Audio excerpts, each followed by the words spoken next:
All right, so we're going to quickly take a look as to how to factor using a calculator. It may or may not be easier for you, just depends. Go to decimals.com/practice to get that calculator.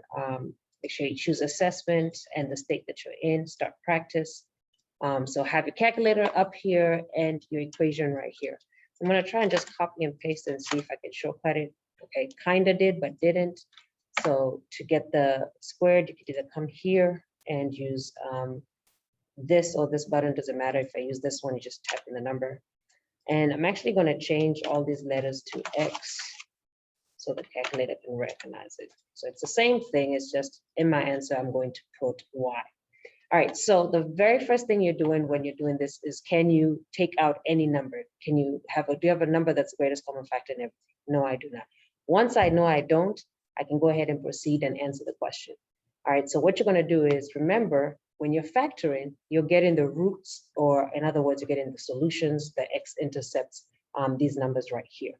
And you're only interested in the x, right, not the y. So the x is the first value of each point. So this is 1 and this is 9.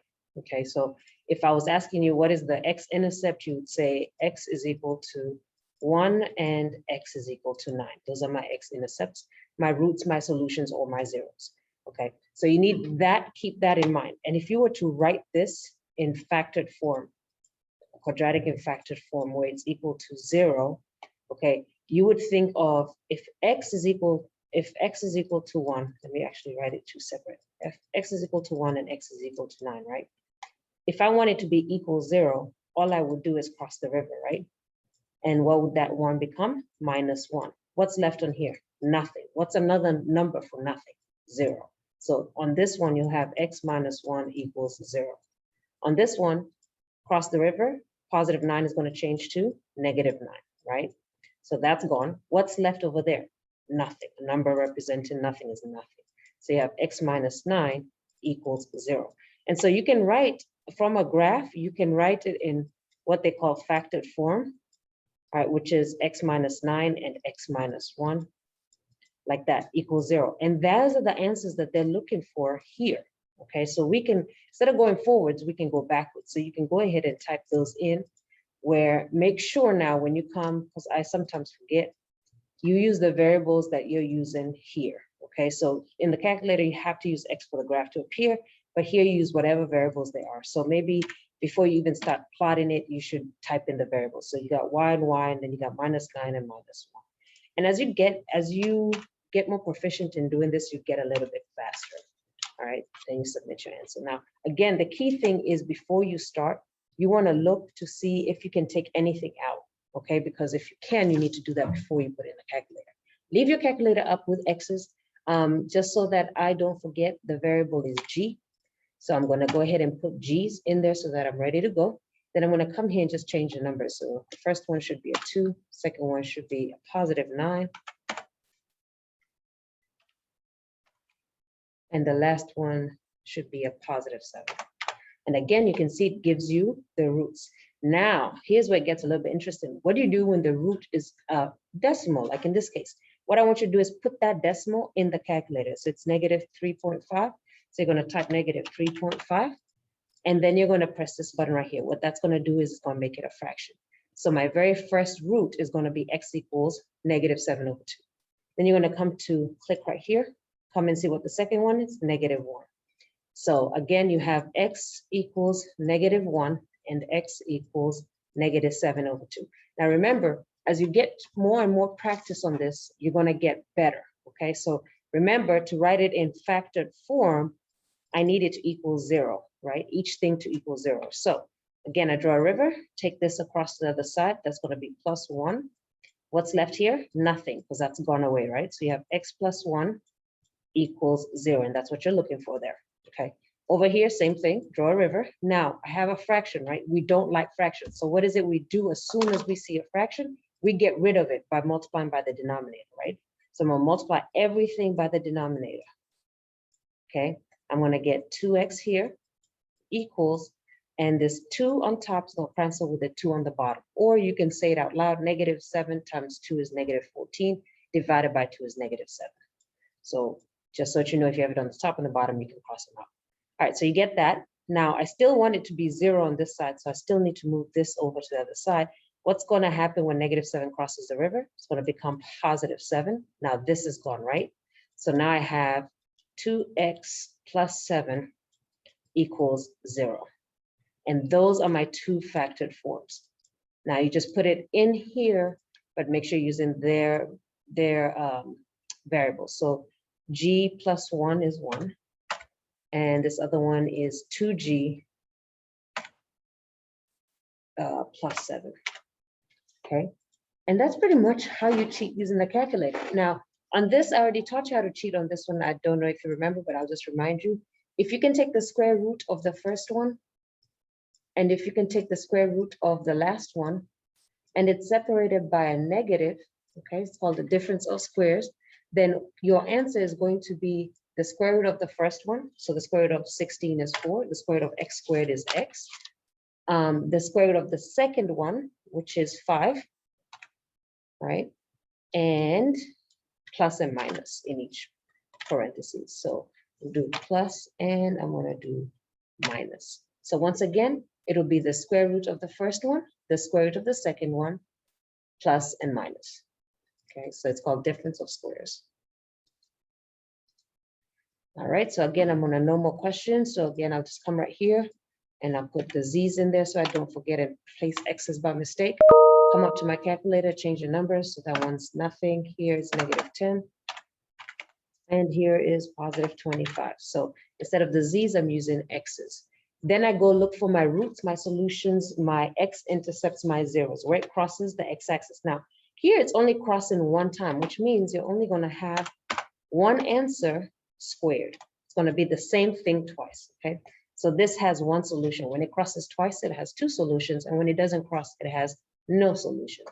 All right, so I come right here and, oh, it's a good number, it's 5. All right, so again, you come here. So x is equal to 5. Remember, factored form means we want it to be 0, right? So we're going to draw a river, take the 5 to the other side. That's going to be -5. What's left here? Nothing, which is what I want. So here I have x minus 5 equals nothing. All right, and so I come over here, and because my letter was z, I use z, because if I use x, I will get it wrong.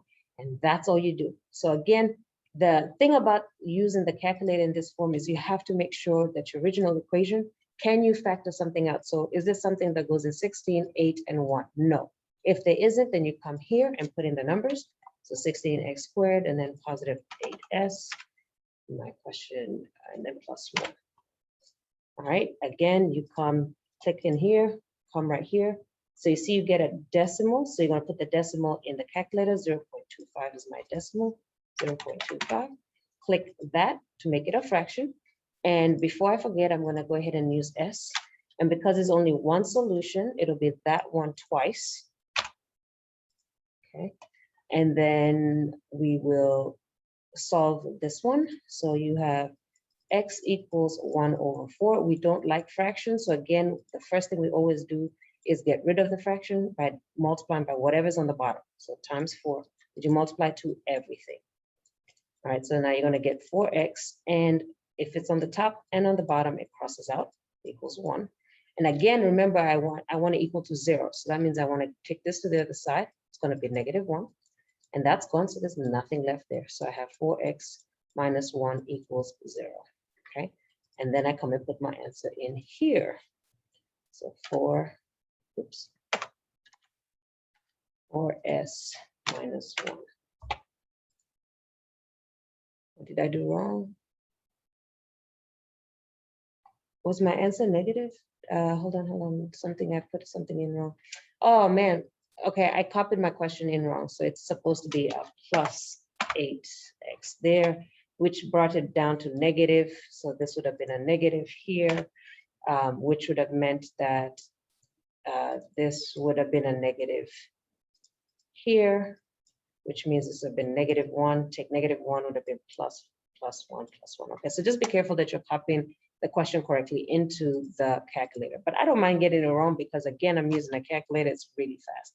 Again, recognize that if you can take the square root of the first term and the square root of the last term, and they're separated by a negative, then your answer is going to be the square root of the first term, which is 3q, because the square root of 9 is 3, the square root of q squared is q, so 3q, plus and minus, so 3q, plus there, and then a minus here, the square root of the second, so square root of 4 is 2.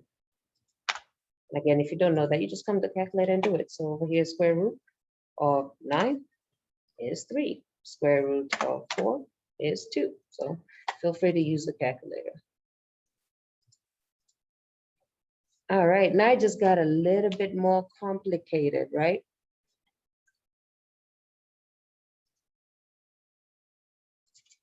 All right, so I'm gonna show you a different way. This is going to be called factoring by grouping. There's no square term, right? So I can't put it in here. I wonder what would happen if I put it in the calculator. Yeah, I don't even know. Yeah, I don't think I can. I'm just gonna show you a different method. There's no square terms, so it's not what we've been doing. But this is called factoring by grouping, meaning when you have 4 terms. So this works when you have 4 terms. So the long way that I taught you guys how to do this is that you put it in the box in the order that it was in. So 9pq. So this one you cannot use. These kind of questions you can't use a calculator on. P in order 4q minus 4. And remember, you start at the top, take out what's common. So I see a 9 and I see a P in both of them. And then multiply this times this is this. So what goes up here? Q. This times this is this. So 4. This times this is this. So that's going to be -1. And then check the last box. This times this is that, which is true. And here is your answer. So if we go, I guess you got to type it in. So 9p plus 4. So on these kind of questions, you will not be able to use the calculator. And you got q minus 1.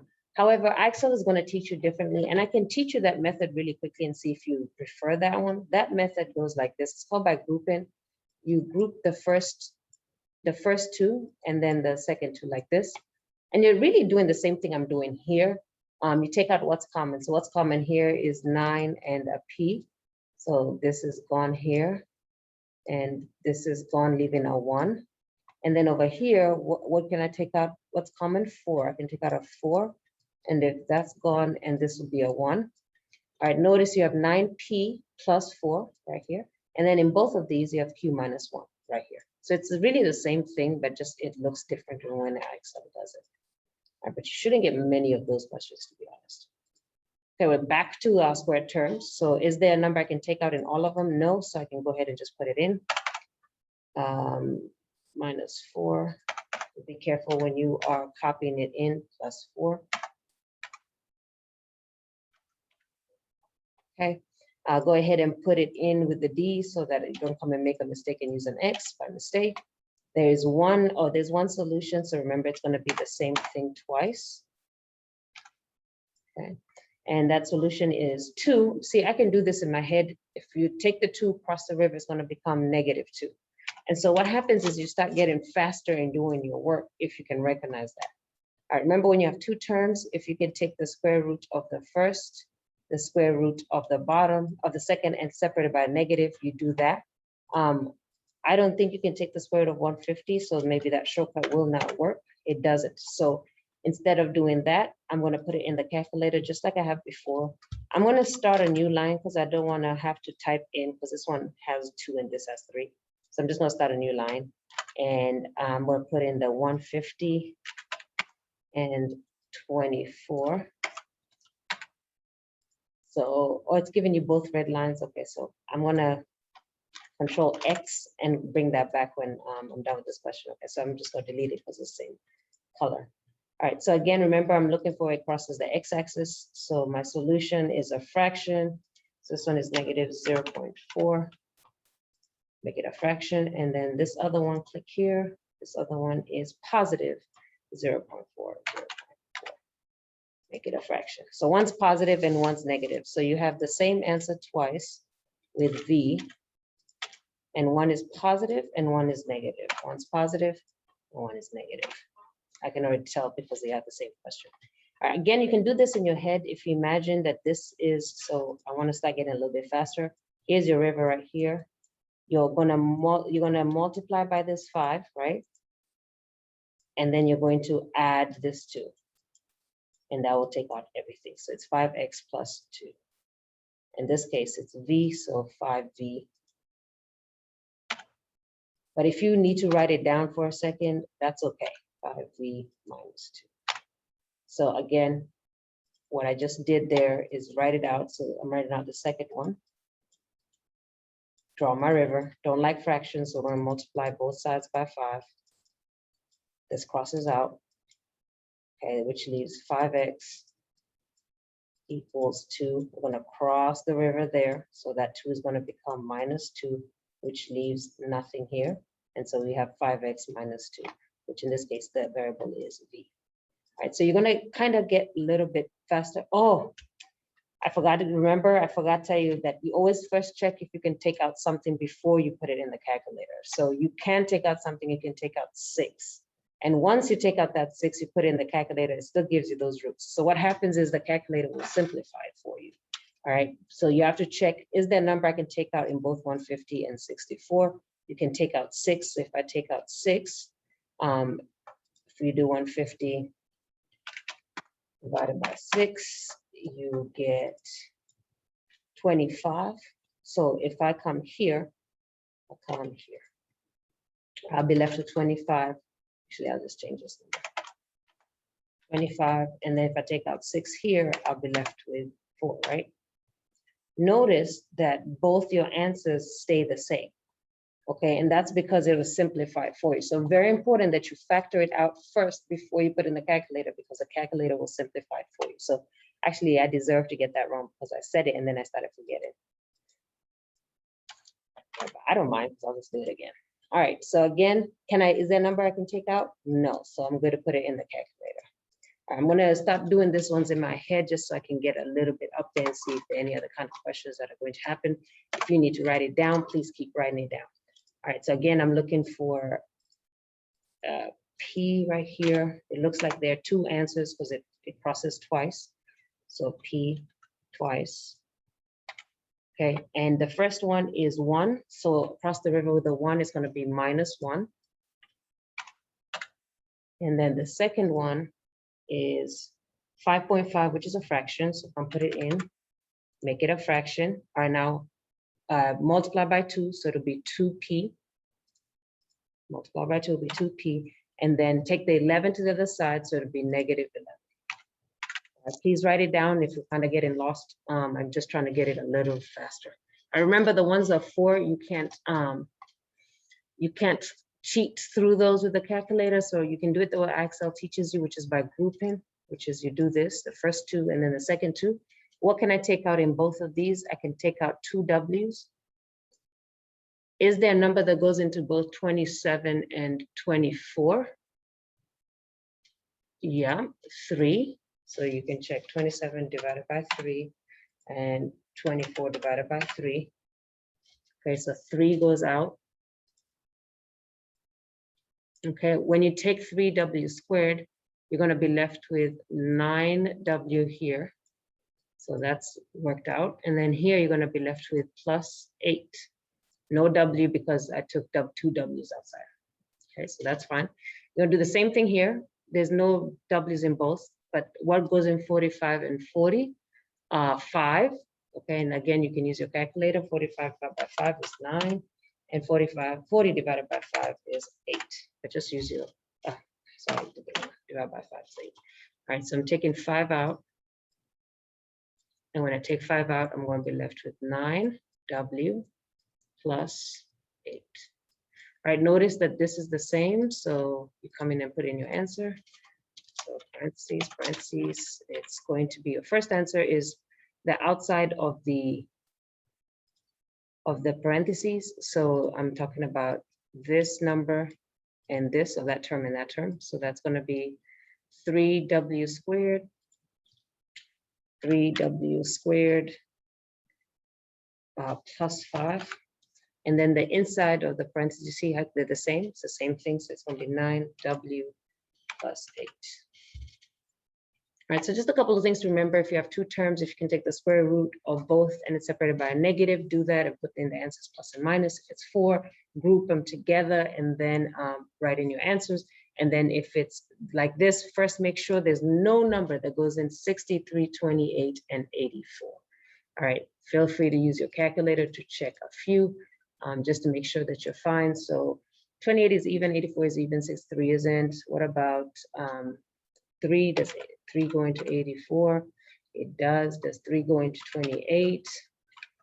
Does not. 4, 5, 6, 7. Does 7 go into 84? It does. Does 7 go into 63? It does. And does 7 go into 28? It does. So 7 comes out. So already I know 7 is out. Right, when I take 7 out, the 28, and I can just put this whole thing in here. The calculator will give me the same thing. But I just want to make sure that I've taken out what I need. So if I take 7 out, I'm going to have 4k here squared plus 12k and then plus 9. So let me look again. Is there anything I can take out? Yes, I can take out 3, right? 3 goes in it. No, it's not 3. 4? No, 4 does. Okay. No, I can't take out anything else. That's it.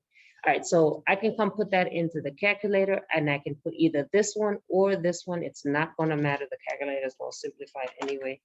I'll go ahead and put in the original one just in case I made a mistake somewhere. Plus 84. 63. And it looks like we're only going to have one solution. So I'm going to do that and square it. And the letter is K. And that answer is negative 1.5. So we're going to put that in the calculator. So again, in my head, it's times 2. So it's going to be 2K. And then move the negative 3 to the other side, which will become a positive 3. Okay. Again, when you have 4 of them, remember you take the first 2. Or you can do the box, it doesn't matter, whichever one. Take out what you can take out. So I can take out the 10s. So I'll write it right here. I can take out 1n. I can take out 1m. And then what's left? I have 1n left here. This is going to be 1. Now, the only reason I don't put 0 is because anything times 0 will be 0, but I needed to give this back. So if I do this times this, it will give me that back. All right, on this side, I can take out the 8, positive 8. I can take out 1n, which will leave an n here, minus again 1, so that because 8n times negative 1 will give me that negative. All right, notice these are the same, so that's one answer, and then the second answer is these two together. All right, so let's go ahead and put that in. And nm plus 8n, and then on the second one, n minus 1. Oops, what did I get wrong?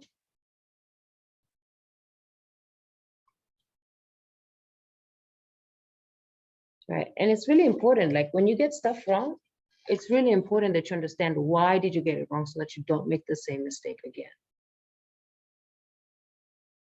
Oh, okay, I see it. All right, so again, my bad. When you get that answer of here, right here, this one. So this one's fine, that n minus 1 is fine. So I have this other answer right here. You always have to make sure you factor it completely, which is why I prefer the box method, because that automatically takes care of everything, but it's okay. All right, so what's common in these two? 2 goes into 10 5 times and into 8 4 times, and I can also take out an n. So that would be 2n, and then inside the thing would be 5m plus 4, and then the original one of n minus 1. Okay, so just make sure that you always check what you have in your parentheses and you factor it out completely. I'm actually going to stick to the box method because, I sometimes forget to do that, but the box automatically does it for me. So I'm going to stick to the box method because the box takes care of it. So again, First one in the first one. Second one in the second one. Third one in the third one. And the last one in the last one. All right, take out the greatest common factor here. So between a number that goes in 3 and 6 is going to be 3. How many t's can I take out? A total of 4. And you see, once you take out just the 1, the box takes care of everything else for you. That's why I like it so much. All right, so you got this times this is this. So you got the 3 already there. You got 4 t's. So the only one I need is 1 t there. All right, so I got blank times this is this. So I need 3 t's. I already have 1 there, so I'm going to need 2 here. And then I'm going to need a negative, and I'm going to need the number 21. So that negative 21 t squared times t would give me negative 21 t cubed. All right, this times this will give me this one. So I have 4 t's already there, and 3 times something has to give me 6, so that's 2. And then check the works on the last box. Negative 21 times 2 is negative 42, and you have the t squared. So you see, automatically, this thing does it for me. And then again, check one more time. Can I take anything out of these two things? Oh, right here. Okay, so this answer is, so I guess it kind of halfway does it, but you do have to check it as well. So you've got the t plus 2 here.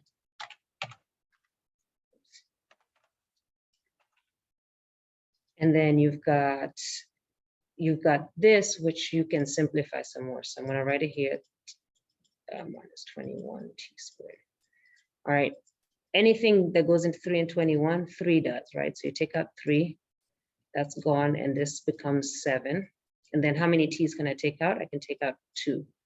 And so this will become 2 right here. Okay, and so now we are ready to put in our final answer. So we've got 3t, and over here, oh, I've got a squared right there. And then over here, I've got t squared minus 7. So t squared minus 7. All right, so just be careful that you are simplifying at the end. Okay, they seem to be giving me a lot of these now. All right, so again, put them in the box in order.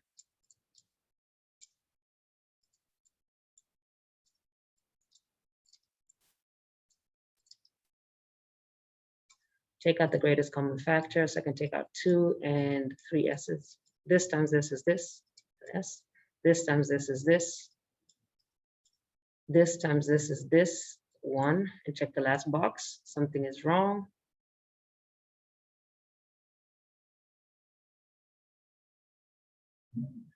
Okay, there. I see it. So again, I can take out, you always have to simplify before you do any boxes. I can take out an S. When I take 1 out there, this will be 3, this will be 2, this will be 1, and this will be the number 1. That's what I put in here. All right, so let me take my eraser, because this last one has to be a number. Okay, again, same thing, take it out. So this would be, what was this one? That was 4. All right, so this was 3, 2, 1, and the number 1. All right, so take out to 2s squared. So this times this is this has to be 6s. This times this is this, that has to be 1. This times this is this, that has to be 1. Last box, 1 times 1 is 1. Okay, so that works. All right, now these are my answers. Can I take out anything here? No. Can I take out anything here? No. So final answer is S. And then here you got 2s squared. So 2s squared plus 1. And you've got 6s. All right, so as much as you can, always make sure that you can take stuff out.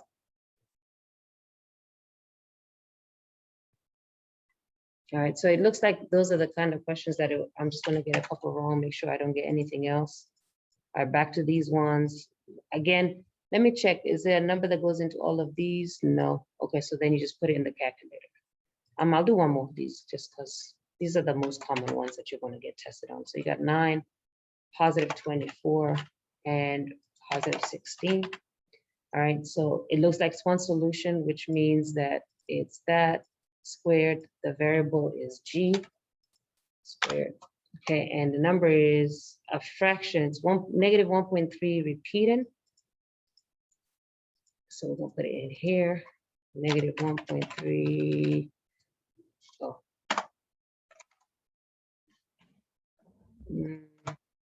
Okay, so this one, the calculator isn't gonna tell me. There we go. All right. So I pressed enter. So it disappeared after a while, but I pressed enter. It's 1.33 repeating, which is negative 4 over 3. Again, if you need to write it down, write it down. Multiply both sides by 3. This goes away. Take negative 4 across the river. It's going to become positive 4. And nothing's left here. So you have 3x plus 4 equals 0. Okay, so over here, we got 3g plus 4. Boom. Okay. And that's really all you're doing over and over again.